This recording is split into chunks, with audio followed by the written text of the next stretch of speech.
लोकसभा मतदारसंघातील करंदी या गावात महायुतीचे उमेदवार आढळराव पाटील यांनी कोपरा सभा घेतली। यावेळी गावातील लोकांनी आढळराव दादांना भरघोस मतदान करणार असल्याचं जाहीर केलं। यावेळी माजी आमदार पोपटराव गावडे, मानसिंग भैया पाचुनकर पाटील, अरुण गिरे, प्रदीप वळसे पाटील, अनिल काशीत, प्रकाश पवार, भाजपचे भगवान शेळके, पैलवान रामभाऊ सासवडे, कैलास सोनवणे, शंकर जांभळकर, गणेश कोतवाल, वैभव ढोकले, करंदीच्या सरपंच शारदा ढोकले, उपसरपंच नितीन ढोकले, सुहास ढोकले, खंडू ढोकले, शरद ढोकले, चेतन दरेकर, नवनाथ कदम व आजी माजी पदाधिकारी व करंदी ग्रामस्थ मोठ्या संख्येने उपस्थित होते। या बातमीचे काही दृश्य पाठवलेत आमचे विभागीय संपादक रवींद्र खुडे यांनी। पाहुयात। आमचा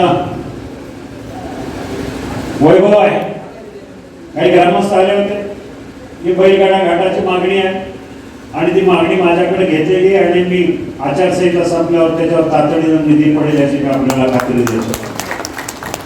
त्याचप्रमाणे करंदी ते धामारी हा अतिशय महत्त्वाचा रस्ता आहे। त्या रस्त्यावर PMRD वरून माझी बैठक झाली, फक्त मध्ये काहीतरी पुलाचा प्रश्न आहे, त्याच्यासाठी जास्तीचा फंड लागणार आहे म्हणून ते मागं राहिलं। मध्ये मी तुळापूर ते भावडी हा रस्ता घेतला, त्याला 5-10 कोटीचं प्रयोजन करावं लागलं। हिंगणगाव ते खामगाव टेक याला जवळजवळ 30 कोटी रुपये PMRD कडनं घेतले आणि त्यामुळे PMRD म्हणाले की आता इलेक्शनचा पिरियड आला, थोडे दिवस थांबा, ते झाल्यानंतर मला हा रस्ता आपल्याला त्यातून करायचा। त्यामुळे मग आमचे सरपंच असतील, राजेंद्र बंटी ढोकले, सुहासनाना ढोकले, चेतन, विकास आणि या सगळ्यांचं पाठपुरावा त्याच्या पाठीमागं कायम राहिलेला आहे। त्याचप्रमाणे टेनगिरे वस्ती, नप्ते वस्ती, डोंगर वस्ती, डाकर वस्ती साठी आपण PMRD मधून मागणी केलेली आहे, ते पण आपल्याला रस्त्याचं काम करायचं। करंदी ते दावण मलिक रस्त्याची मागणी पोपटराव नप्ते आणि चेअरमन नितीन कदम, माजी सरपंच अविनाश साखर वगैरे सगळ्या मंडळींची मागणी आहे। तो सुद्धा रस्ता आपल्याला मुख्यमंत्री ग्राम सडक योजनेमधून घ्यायचा आहे। शाळेसाठी इमारतीसाठी निधी कमी करून देणार नाही, ते सुद्धा आपल्याला काम करायचं आहे।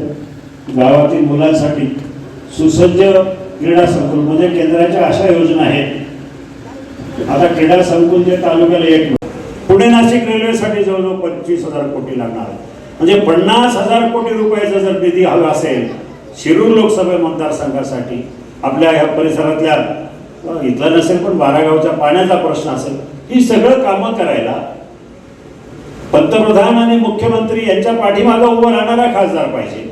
नाहीतर विरोधातला खासदार नसतो पोपटासारखी भाषणं करून त्याचा निधी मिळत नसतो। कारण गेले 5 वर्ष नुसती भाषणं करून, मोदीजींवर टीका करून, मुख्यमंत्र्यांवर टीका करून, आजीदादांवर टीका करून भाषणामधून टाळ्या मिळतात हो, पण कामं होत नाही। आम्हाला कामं पाहिजे, आम्हाला भाषणं नुसती भाषणं तुम्ही केली आहेत, म्हणजे तुमच्या गावाला जो पैसा मिळणार होता तो परत गेला। 80% निधी परत जाणारा हा महाराष्ट्रातलाच नव्हे तर देशातला एकमेव खासदार आहे। आणि कुठल्या तोंडाने उभं राहणार हा माणूस, कसे काय मतं मागायला येणार? गावात निधी नाही, गावात भेटी नाही, कोणाच्या फोन घेणं नाही, कोणाच्या सुखदुःखामध्ये नाही। निवडून आलेला माणूस जर काम करत नसेल, मी संसद आदर्श ग्राममधलं हे गाव दत्तक घेतलं गेले 2 महिन्यापासून, आज पण टँकर चालू आहे। म्हणजे त्याने घेतलेल्या दत्तक गावासाठी मी पाणी पुरवतोय आणि मी दत्तक घेतलेल्या गावासाठी शब्द देऊन पैसा नाही, शब्द देऊन कामं नाही, ही एक बाजूची परिस्थिती जर आपण पाहिली तर आपल्याला ठरवायचं, आपलं सगळ्यांचं ठरलंय।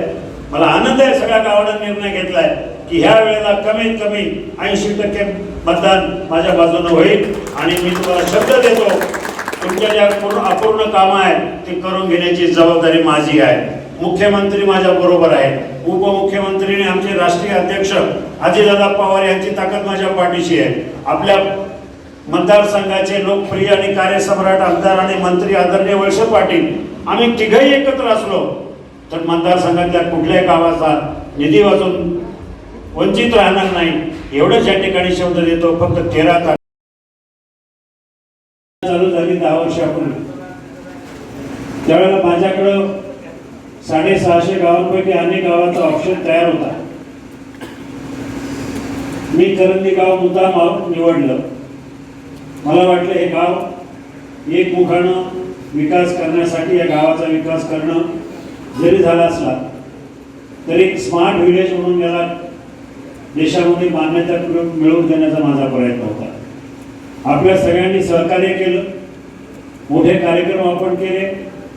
संसद आदर्श ग्राम योजनेचा कार्यक्रम झाला, त्यावेळेला जिल्ह्याचे महसूल आयुक्त सौरभ राव इथं आले होते. मोठी मिरवणूक झाली. इथं आपण केंद्रीय योजनांचा खूप मोठा प्रदर्शन स्टॉल आपण इथं उभा केला होता. त्याहीपेक्षा जेव्हा जेव्हा मी इथं आलो, आपल्या गावाच्या प्राथमिक गरजा ज्या काय आहेत त्या आपल्या सगळ्यांच्या विचारात घेऊन त्या गरजांच्या पाठीमागं लागलो. मग पशुवैद्यकीय दवाखाना असेल, आपली शाळा असेल, जिल्हा परिषद शाळा असेल, आपल्याला या ठिकाणी सभामंडप पाहिजे होता, आपल्याला प्राथमिक आरोग्य केंद्र पाहिजे होतं. कारण ते प्राथमिक आरोग्य केंद्रासाठी तुम्ही मागणी केली आणि मी खास बाब म्हणून प्रत्येक स्टेपला तेवढं सोपं नव्हतं. उशिरा का म्हणणं त्याला जरी मंजुरी मिळाली असली तरी मी माझ्या परीनं अनेक मंत्र्यांचे उंबरटे शिजवले. कुठल्याही योजना ते बसत नव्हतं. सरकारचं म्हणणं होतं केंद्र आणि करंदी जवळच आहे, पण नवीन केंद्र कशाला द्यायचं. तर मी सांगितले हे माझं संसद आदर्श ग्राम आहे, प्रधानमंत्र्यांनी माझ्या मागणीवरून हे गाव निवडलेलं आहे, म्हणून त्या गावाचा मला सर्वांगीण विकास करायचा. एक दोन स्टेप करून ते मंजूर झालं. नंतरच्या काळात ते IDBI मध्ये अडकून पडलं. एशियन डेव्हलपमेंट बँकेच्या माध्यमातून त्याला फंड मिळणार होता. सरकारची मंजुरी झाली, पण फंड मिळण्यासाठी जागतिक बँकेतून तो फंड मिळायला उशीर झाला. शेवटी जिल्हा नियोजन मंडळातून त्याला मंजुरी मिळाली आणि गेल्या 4-5 महिन्यापूर्वी त्याचं सगळं काम सोबतकार पूर्ण झालं. त्या असे अनेक योजना म्हणजे फॉरेस्टवाले सुद्धा मला अप्रोच झाले होते, पोस्ट ऑफिसवाले अप्रोच झाले होते. या सगळ्या ठिकाणी आपल्याला काम करत असताना मला आनंद आहे जे काही ग्रामस्थांच्या मागण्या होत्या ते मी पूर्ण करू शकलो. माझी एवढीच अपेक्षा होती की हे गाव माझं हक्काचं गाव होतं, हे दत्तक गाव होतं, म्हणजे माझं स्वतःच गाव असल्यासारखं मी आपल्या सगळ्यांकडून अपेक्षा केल्या. दुर्दैवानं निवडणुकीमध्ये माझा पराभव झाला. त्या पराभवामध्ये या गावाचं सुद्धा मोठं योगदान होतं. जवळजवळ 1000 मतांना मी पिछडीवर आहे, तरी पण मी मागं हटलो नाही. झाला पराभव झाला, मी ते सगळं विसरून गावातली उरलेली कामं करण्यासाठी सातत्यानं पाठपुरावा करायला. त्यापैकी आपलं प्राथमिक आरोग्य केंद्र सुद्धा मी पराभव झाल्यानंतरच त्याचा पाठपुरावा केला. आज शिरूर लोकसभा मतदारसंघातील करंदी या गावामध्ये माजी खासदार शिवराजदादा पाटील आले. काय दादा, काय म्हणणे तुमचं, या गावात काय प्रश्न आहेत आणि कशा प्रकारे तुम्ही त्यांना शब्द दिलाय? आमच्या गावामध्ये संसद आदर्श ग्राम म्हणून त्यांनी निवडलं सुरुवातीला मागच्या 10 वर्षामध्ये, आणि त्यांच्या माध्यमातून अतिशय करंदी गावामध्ये विकास कामं झालेली आहेत. म्हणजे रस्ता असो, मंदिरं असो, लाईट असो, पाणी असू द्या, ही सगळी कामं दादांनी केलेली आहेत. त्याच्यामुळे आमचं करंदी गाव 80% त्यांच्या पाठीमागे ठामपणे. ते आता माजी खासदार होते, खासदार नसताना सुद्धा त्यांनी खासदार नसताना सुद्धा त्यांनी कामं भरपूर केलेली आहेत. ताई, तुम्ही काय सांगाल? सर्व विकास जो करंडी गावात झालेला आहे ना, पूर्ण दादांचा वळसे पाटलांचं दिलं जाईल. 80% मतदान त्यांना गावातून दिलं जाईल. दादांना आणि वळसे पाटलांना या ठिकाणी वळसे पाटलांचा मतदारसंघ आहे, काय सांगाल तुम्ही? आमचा जे बैलगाड्याचा संदर्भ होता ते वळसे पाटील आणि आढळराव दादांनी त्या संसद याच्यामध्ये दिल्ली या ठिकाणी मांडून आमचे जे बैलगाडी चालू केलेत, त्यांच्यामुळे आमचे बैलगाडी जे संघटना आहे ती पूर्णपणे दादांच्या मागे उभी राहील आणि भविष्य काळात दादांना 80% पुढे मतदान हे करंदीतून राहील. वळसे पाटील साहेब आणि शिवाजीदादा आढळराव पाटील यांच्या माध्यमातून आमच्या करंदी गावात सर्व कामे जी झालेली आहेत ती फक्त ह्या 2च व्यक्तींच्या माध्यमातून झालेली आहेत. प्राथमिक आरोग्य केंद्र असो किंवा मंदिरं असो, रस्ते असो, लाईट असो किंवा अजून कोणती सर्व जी कामं आहेत ती फक्त ह्या 2च मान्यवरांनी केलेली आहेत. आणि त्यामुळे खासदार शिवाजीदादा आढळराव पाटील यांना तसं माजी खासदार म्हणताच येत नाही, कारण विद्यमान खासदार आमच्या गावात आलेच नाही. आणि उलट विद्यमान खासदारांना आमच्या गावात एक प्रश्न विचारला होता की मागच्या 5 वर्षात तुम्ही आमच्या गावासाठी काय केलं, तर त्याचं उत्तर सुद्धा त्यांना देता आलेलं नाही. गेल्या 10 वर्षापासून खासदार शिवाजीराव आढळराव पाटील यांनी आदर्श संसद ग्रामच्या माध्यमातून अनेक रस्ते, जलसंधारणाची कामं, केटी बंधारे, पाझर तलाव सौर ऊर्जा, पवन ऊर्जा, वायफायचं आणि सभा मंडप वगैरे अशा पद्धतीची गावावर, करंदी गावावर आदर्श संसद ग्रामच्या माध्यमातून अतिशय प्रेम केलं या दोन मान्यवरांनी.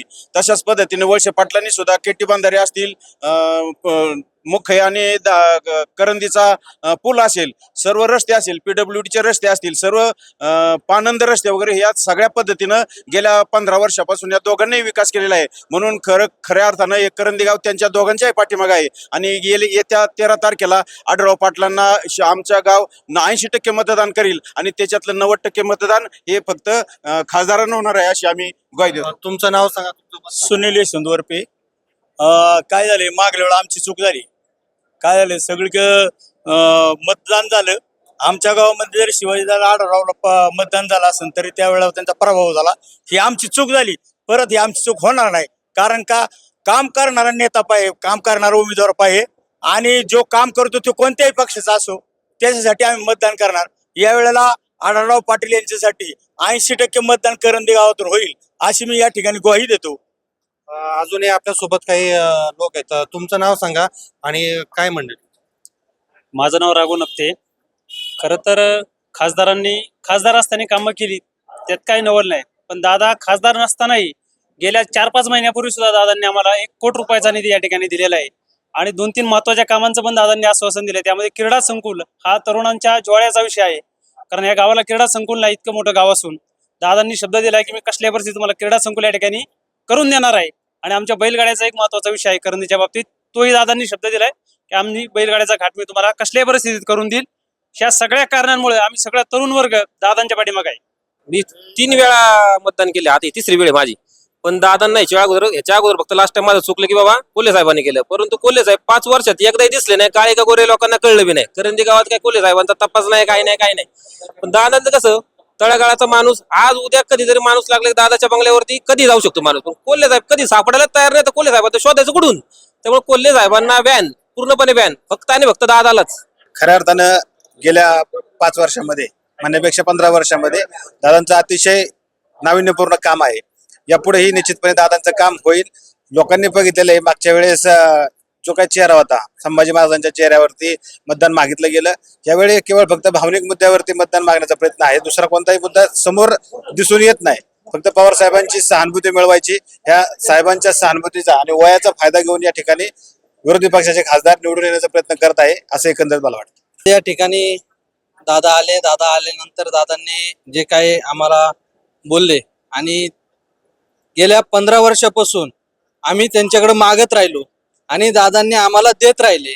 आता एक म्हण आहे, घेणाऱ्याने घेत जावे, देणाऱ्याने देत जावे, देता देता एकदा तरी घेणाऱ्याचे हात घ्यावे. आता दादांना मतदान रुपये आपल्याला इथून करंदी गावातून भरघोस रुपये मतदान करून त्यांना संसदेत पाठवण्याची गरज आहे. आणि ही जी पोपटपंची जे करत आहेत, ज्या वेळेस दादा माननीय अमोलजी कोल्हे साहेब करंदी गावात आले असता तर त्यावेळेस त्यांना एक ग्रामस्थांनी प्रश्न विचारला होता की तुम्ही करंदी गावासाठी काय केलं, तर त्यांच्याकडे उत्तर काहीही नव्हतं. तरी शरद पवार साहेब यांच्या सहानुभूतीने आणि छत्रपती संभाजी महाराजांच्या मालिकेने हे फक्त मुखवटे दाखवतात आणि मतदान खेचून घेतात. याच्या व्यतिरिक्त यांना काही माहित नाही. आणि राहिला विषय दुसरा की एखाद जरी फोन इथल्या सर्वसामान्यांनी फोन केला तर त्यांचा फोन उचलत नाही. त्यामुळं ही मोठी शोकांतिका आहे, खूप शोकांतिका आहे. त्याच्यामुळं खासदार शिवाजीदादा आढळराव पाटीलच परत एकदा खासदार होणार आहेत. अशा प्रकारे करंदी या गावामध्ये विद्यमान खासदारांनी फक्त मुखवटा धारण केला संभाजी महाराजांचा आणि अजिबात कामं केले, अशा परखड टीका या ठिकाणी होतात. तुमचं काय म्हणणं. गावच्या ज्या मूलभूत समस्या आहे, आमचं गाव बागायती असल्यामुळे रस्त्याची समस्या असेल, आरोग्याच्या समस्या असेल, ह्या मागील 15 वर्षाच्या काळात दोन्ही नेत्यांनी, नामदार दिलीपराव वळसे पाटील असेल आणि शिवाजीदादांनी आमच्या आदर्श ग्राम घेतल्यानंतर प्रामुख्याने गावचा एक महत्वाचा प्रश्न जो सोडवला, तो गावासाठी एक प्राथमिक आरोग्य मंजूर करून गावाच्या भौगोलिक विकासात एक खूप मोठी भर घालून दिलेली आहे. त्या काळानंतर नामदार वळसे पाटील साहेबांनी बागायती पट्टा असल्यामुळे भरपूर प्रमाणात रस्त्यांची सुविधा केलेली आहे. आज गावात असं एकही ठिकाण नाही की त्या ठिकाणचा ऊस काढण्यासाठी शेतकऱ्यांना अडचण आहे. अशा जर अडचणी आल्या तर स्थानिक पातळीवर वळसे पाटील साहेब असतील हे तात्काळ त्याचे निवारण करून शेतकऱ्यांसाठी हे काम करतात. म्हणून आम्ही दादांच्या माग आणि वळसे पाटलांच्या या विकास कामांच्या जोरावर आम्ही गावातून सगळ्यांचं तर 80% मतदानाची व्हाई, पण मी तर म्हणतो 100% कसं करून घेता येईल याची आम्ही शिवाजीदादांना आढळरावांना हे 100% मतदानाचं ग्वाही देत आहेत. खरं तर हा जो मतदारसंघ आहे विद्यमान सहकार मंत्री राज्याचे वळसे साहेबांचा आहे आणि त्यांनी भरघोस त्या ठिकाणी कामं केली असं यांचं म्हणे. त्यांच्या जोरावरती राष्ट्रवादीच्या या उमेदवाराला आम्ही भरघोस मताने निवडून देऊ असं या सर्व करंदी ग्रामपंचायत म्हणणे. मी रवींद्र कडे, आपला आवाज विभागीय संपादक, शिरूर.